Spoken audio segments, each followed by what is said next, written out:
Brothers, elders, dapat ang inyong weekly fellowship, dili na siya mawala. Mubarato o mumahal ng atong tanong.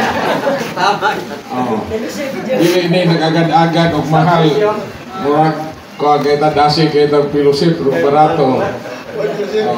So, kayo ko nayawa, naraman na yung patiyanan din. Barato ho, mula na permanente, para di naman magsige fellowship.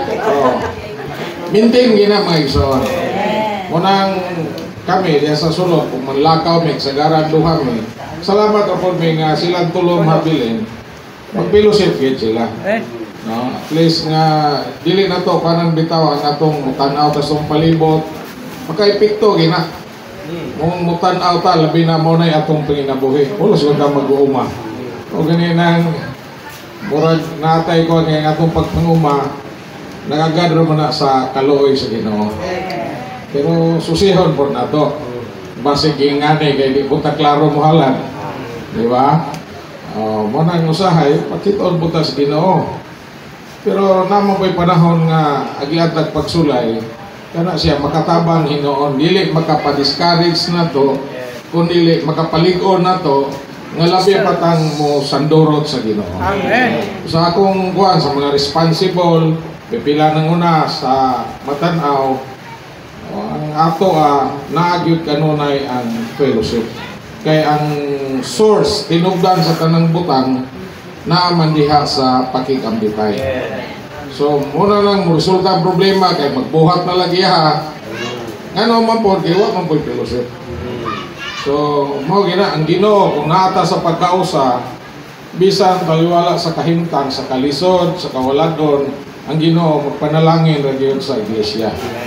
Kay iglesia bililhon ni sa mata sa Dios. Ang iglesia pinalit sa dugo sa Ginoo. Munang mo taas ang presyo sa atong mga produkto mo baba, no? Dili mag-agad diha ang atong fellowship. Kun dili makaamgo kita gikinahanglan gyud. Amen. Okay, mao nay giingog bantayang turi.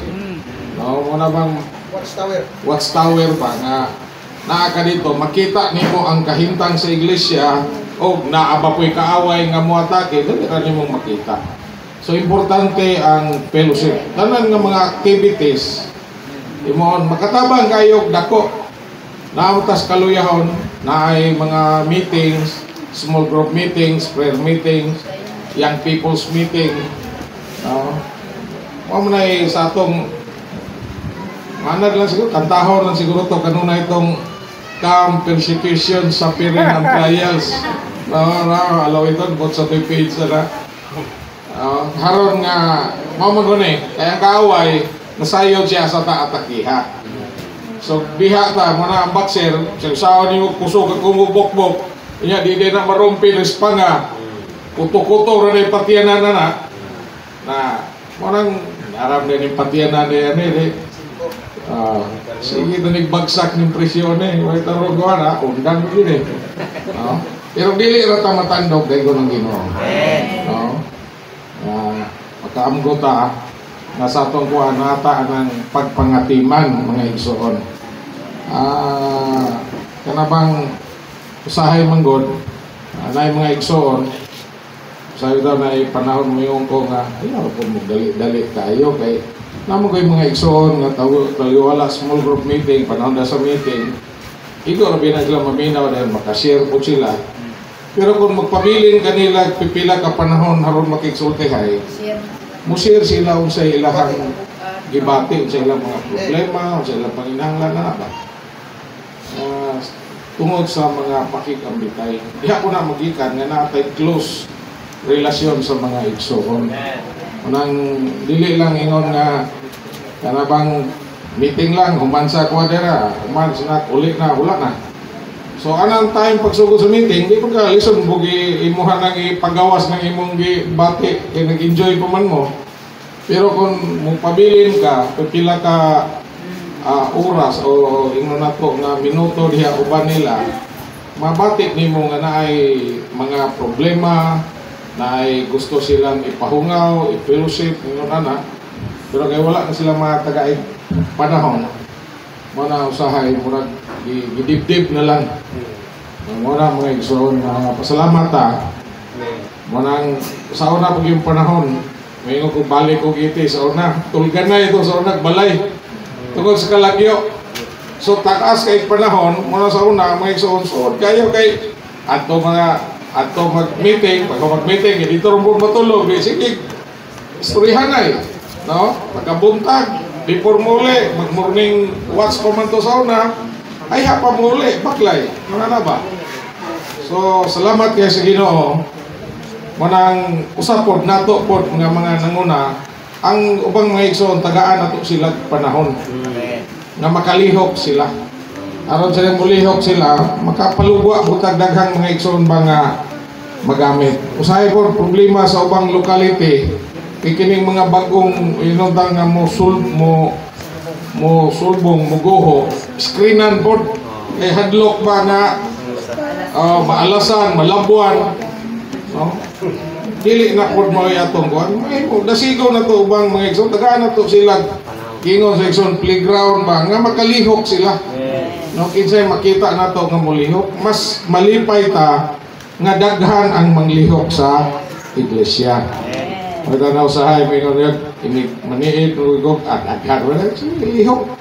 Kay kung wala back up na ka. Reserve ba. Ay haron nga mga igsoon mangilahang kuha nila, ma-exercise kayo sila. Kaya nagpanahon, haron nga tungag to, imo lang diha, timunan na po ni mo ning mulugwa. No, nga, dili mo lahig mo lihis o dalan. Mo kawas ka siya? Mukawas ka siya wa. Kaya kabaw man suhon. Madami sila no, pataka lang dasman. Muna mga igsoon nga sa iglesia, kinahanglan kita fellowship. Sayod mo kita tanan, natay kakulangon, natay kaluyahon, natay kapakyasan. Ug sa laktor lang yung pagkasulti, wagi tarong na to. Ang Ginoo ra gyud. Muna nga, mo sa kwan ba na, magsinabtanay ra kita. No? Siguro, yung bahina, okay ka diha, pero ining laing bahin, dili ka okay. Ako po, okay ko ni bahina, dili pong bahina, dili po ko okay. Busa sa laktor, matakusan na to, natay panginahanglan. Muna ang Ginoo una managisgutan sa buhat 28 ingon niya pagmatngon mo sa inyong kaugalingon.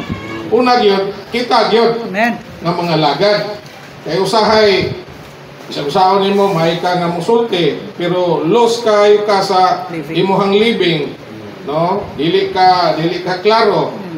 So lisod pod mo nang gingon dito ang ato yung kaugalingon ingon siya ug ang tibuok panon. So ayha na tong alagaran pod ang ubang mga igsoon. Munang naatay suod na pagikambitay sa Ginoo, naatay proper enjoyment sa Ginoo.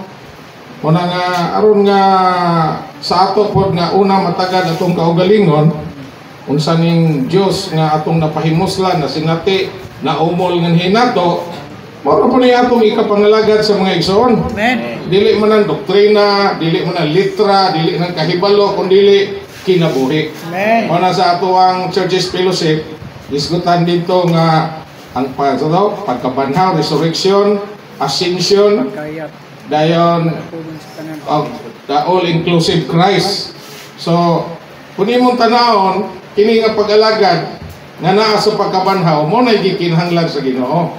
So magisgot ka nga ilansang ta uban ni Kristo sa cross, namatay ta uban ni Kristo, gilubog ta murag ang ato bang tanaw to masulubon gitong naw nga ilansang isa may malipay gilansang, kinsa may nalipay namatay, kinsa may nalipay ug naka gilubong. Pero pag ingog nabanhaw, no murag naka-excitement kay mga la nabanhaw. Di hingkaya pag yun. Namo nang ingon nga pag-alagad nga naa sa pagkabanhaw. Nagpasabot nga wala magpabilin sa kamatayon. Although sa mga mag-aalagad, maka-experience kita anang mga kahintanga nga naatas kamatayon, naatas lubnganan, pero kinahanglan muliso ra kita sa Ginoo. Naman dugo po sa Ginoo magpahinlo ta haron nga manaata sa kinabuhi sa pagkabanhaw.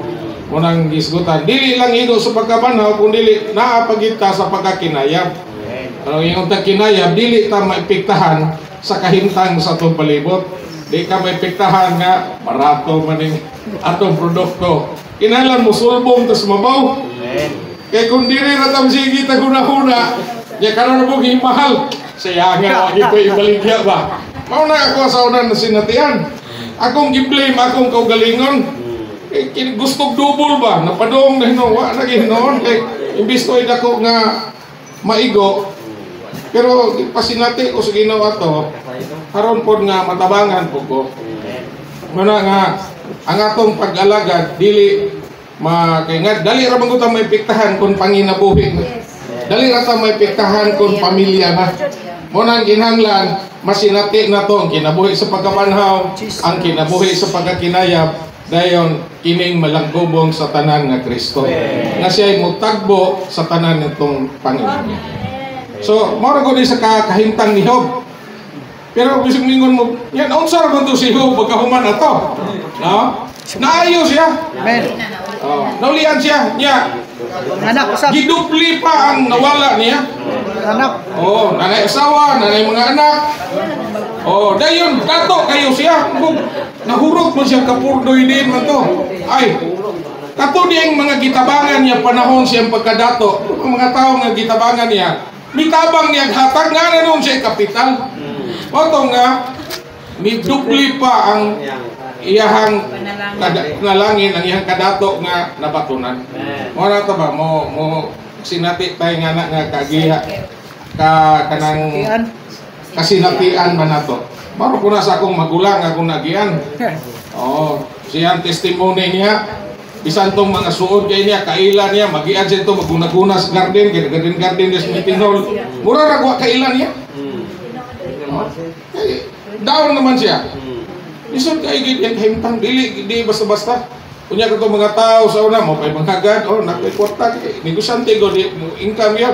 Nya kay na purdoy lagi. Di pagana dia singkahan ka, murah-murahon ka istorya. Nga na dili basta-basta. Pero ingon niya sa kadaghan nila negosyante sa una nga misibat pero siya wa mo sibat. Ampo ra gid siya sa Ginoo nga makapabilin siya sa Ginoo. Motong hinay-hinay hantod ng ka-recover na sulbad yung mga problema. Ang iharong nabatonan kay sa una, duble pa. So ingon na ba? Dalhon maguta ani nga sitwasyon mga igsoon. So ayaw na unaan nga mo na katapusan na to kung naan gilubong na ta. Una-una na to nga mabanhaw kita. O manaata sa pagkabanhaw mga igsoon. Wa mo tay oras, praise the Lord.